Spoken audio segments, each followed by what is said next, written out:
আজকের মধ্যে একটা মানবিকতার একটা গল্প বলবো। জানো, এক বড় ডাক্তার ছিল, এক শহরে এক বড় ডাক্তার ছিল, খুব নামডাক, যশ প্রচন্ড। সে ডাক্তার কিছুটা নিয়মের মধ্যে চলত, যেমন তার খাওয়া দাওয়া। সে সদা সর্বদা ভাবতো আমার হেলথ, আমার যদি শরীর যদি ঠিক থাকে তাহলে আমি অনেক বছর আমি বাঁচবো এবং আমার এই মানব সেবার যে কাজ নিয়েছি আমি সেটা করে যেতে পারবো। এবং তার একটা রুটিন চার্ট করে নিয়েছিল যে সকালবেলা আমি এতটা সময় উঠবো, আমি এক্সারসাইজ করব, এই ফুড খাবো, আর সন্ধ্যে 6টা অবধি আমি ঠিক 10টায় বসবো, 1টায় উঠে যাব, 1টার পরে আবার 4টায় বসবো, 6টা বাজলে আমি চলে যাব।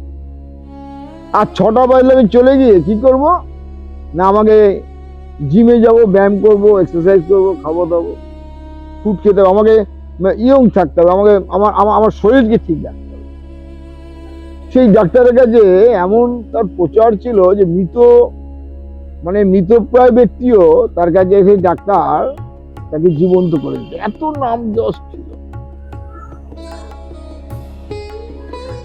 একদিন এইভাবে তো চলছে তার ডিসপেন্সারি, তার জীবন। একদিন কি হয়েছে জানো, এক গরিব ব্যক্তি, তার একমাত্র নাতি, বাবা নেই, মা নেই, ঠাকুর দিদিমা ঠাকুমাই ওই নাতিকে নিয়ে তার সংসার, তার স্বপ্ন জীবন।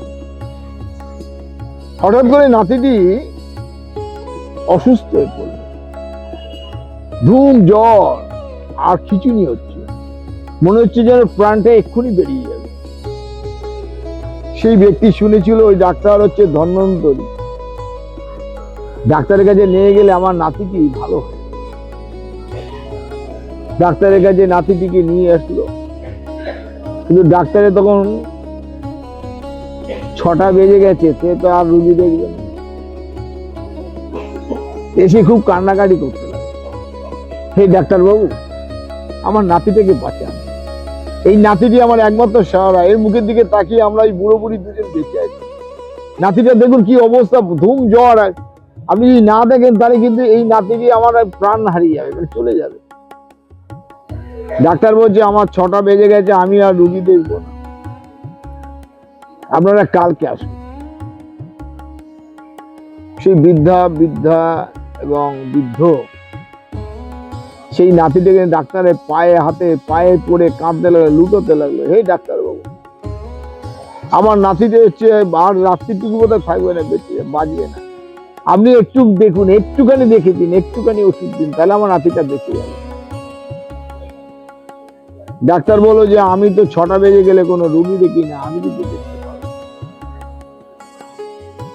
বলে তার লোক গেট খুলে দিয়েছে গাড়ির, সে গাড়িতে উঠেছে, আর সেই বৃদ্ধ এবং বৃদ্ধা মাটিতে লুটিপুটি খাচ্ছে, তার বাচ্চাটিকে একটু ডাক্তার যদি একটু যদি করুণা হয়ে একটু দেখে দেয়। ডাক্তার চলে গেল গাড়িটা, এবং রাত্রে ছেলেটি, তার নাতিটি দম আটকে মারা গেল।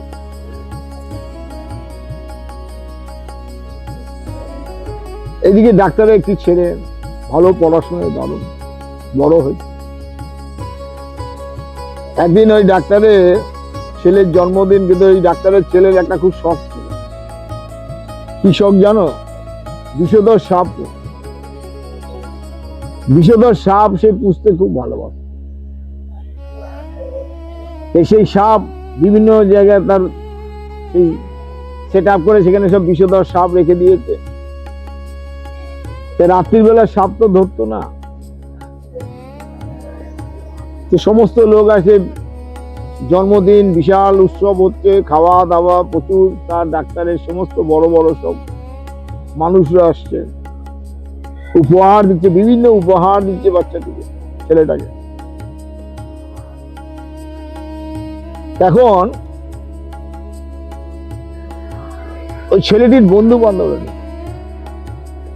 বন্ধুরা বলছে, আরে তোর এই সাপগুলো কেমন আছে? বলে দারুণ আছে রে ভাই, সব ভালো আছে। বলে আমাদের দেখা, একটু দেখবো। বলে রাত্রিরে তো আমি সাপ দেখাই না রে, তোরা এসি খাওয়া দাওয়া কর, আনন্দ কর। আরেক বন্ধু বলছে ওর সাপ দেখাবে কি, সাপগুলো সব বিষ, দাঁতগুলোই ভাঙা, ওর সাপ দেখে কি হয়। আরেক বন্ধু বলছে ওই বিষ দাঁত ভাঙা সাপ দেখে কি হয়। ছেলেরা বলছে না রে, বিষ দাঁত আমি তোর কারোর সাপের ভাঙি না, ওরা যেমন থাকে ন্যাচারাল সেইভাবেই আছে। তাহলে দেখাচ্ছিস না কেন? আমরা দেখছি তো। বন্ধুরা এমন ভাবে বলতে লাগলো, ও একটু নিজের মধ্যে একটু অভিমান চলে এলো যে আমাকে এইভাবে বলছে, আমার সাপেদের বিষ দাঁত ভেঙে যাচ্ছে। বলে সাপ দেখবি? তাহলে আয়, আমি দেখাচ্ছি। কাল কেউটে সাপ একটা ছিল, একটা জারে ভরা। ও ল্যাজটাকে ধরে মাথাটাকে ধরে যখন বার করেছে, এমন ভাবে চেপে ধরেছিল। সাপ এমন একটি প্রাণী, সে কিন্তু সহজে কাউকে কামড়ায় না। সে সদা যখন ভয় পায় যে তাকেও তো কেউ তাকে আঘাত করতে পারে, আর এই ভেবেই কিন্তু সে তখন দংশন করে। তো এমন ভাবে রোজই সাপটাকে করে, সাপকে দেখে ওই ছেলেটি, সাপ ওকে কিছু করে নাকি, যেন ওর কাছে সেফ। কিন্তু সেদিন যেভাবে সাপটাকে মাথাটাকে চেপে ধরে বন্ধুদের দেখাচ্ছে হাত করিয়ে, দেখ এই দাঁতগুলো দেখতে পাচ্ছি। ছেলেগুলো দেখলো সত্যি তো ভয়ে পালালো। যখন সে দাঁত দেখানো, সাপটা দেখানো হয়ে গেছে, যখন আস্তে আস্তে ওটাকে হালকা করে ছেড়ে দিয়েছে, সাপটি এতটা জোরে ঝরেছিল, সাপটি ভীত হয়ে ভয়ে একদম আঙুলের ছোবল দিল। বাড়ি শুদ্ধ লোকজন, আত্মীয় স্বজন, বন্ধু বান্ধব বাবা বাবা করে ডাকতে লাগলো। জড়িবুটি ওর কাছে রাখা ছিল, কিন্তু বলার আগে এতই বিষ, বাবা জড়িবুটি খুঁজে বেরোনো ওখানেই পড়ে গেল। বাবা চিৎকার করছে, কাঁদছে, মা কাঁদছে, প্রিয়জনরা হাহাকার করছে, কেমন আছো, আমার ছেলেকে বাঁচাও। অনেক ওঝাবদ্যি নিয়ে আসা হলো, কিন্তু কিছুতে ছেলেটা আস্তে আস্তে প্রাণটা স্পন্দনহীন হওয়ার উপক্রম হয়েছে। এমন সময় খবরটা গেল, চারিদিকে যখন খবরটা রয়েছে, অমুক ডাক্তারের ছেলেকে সর্প দংশন করেছে। ওই বৃদ্ধর কাছে সেই খবরটা গেল। আর বৃদ্ধ যে কোনো যত বড় বিষধর সর্প যদি দংশন করত, বিষ ঝাড়ানো তার উপকরণ জানত। তাই ওই বৃদ্ধকে বলছে, শীঘ্রই যাও, এই খবর ডাক্তারের লোকের কাছে যে সেই লোক এসেছে, তাকে তার বাড়িতে চলে এসছে, চলুন শীঘ্রই আমাদের ডাক্তারবাবু ছেলেকে বাঁচান। বৃদ্ধ বলছে, আমি যেদিন আমার নাতির জন্য বলেছিলাম কাতর প্রার্থনা করি, সেদিন কিন্তু আমার নাতিটাকে যদি একটু দেখতো, তাহলে আজকে আমি নাতি হারা হতাম। সেই ডাক্তারের ছেলে মারা যাচ্ছে, আমি কি করব? আমি যাব না। যাও, চলে যাও। তখন তার স্ত্রী বেরিয়ে এসে বলছে, তুমি যাও, আমি সব শুনেছি। আমার নাতি নেই তো কি হয়েছে? তিনি আমার নাতির সেবা করেননি, দেখেননি। কিন্তু তুমি যখন জানো, তুমি যাও, তুমি যে সেই ডাক্তারের ছেলের প্রাণটাকে বাঁচাও।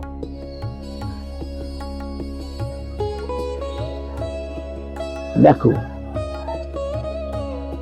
কিছু মানুষ আছে যাদের বৈভব, প্রতিপত্তি, অর্থ সম্পদ যখন বেড়ে যায় না, তখন তাদের সেই প্রথম জীবনের কথাগুলো ভুলে যায়। জীবনের ইতিহাসকে মানুষ ভুলে ফেলে, যে আমরা একদিন জঙ্গলে ঘুরতাম, আদিমতার মধ্যে ছিলাম, আস্তে আস্তে আমরা ডেভেলপ হয়ে আজকে এই মনুষ্য সভ্য সমাজ ব্যবস্থার মধ্যে আমরা নিজেরা বিচরণ। আমরা তো একদিন জঙ্গলে ঘুরতাম, ওই গাছের ছাল বাগলা করে ঘুরতাম, আমাদের ইতিহাস ছিল, আমাদের পূর্বপুরুষের ছিল।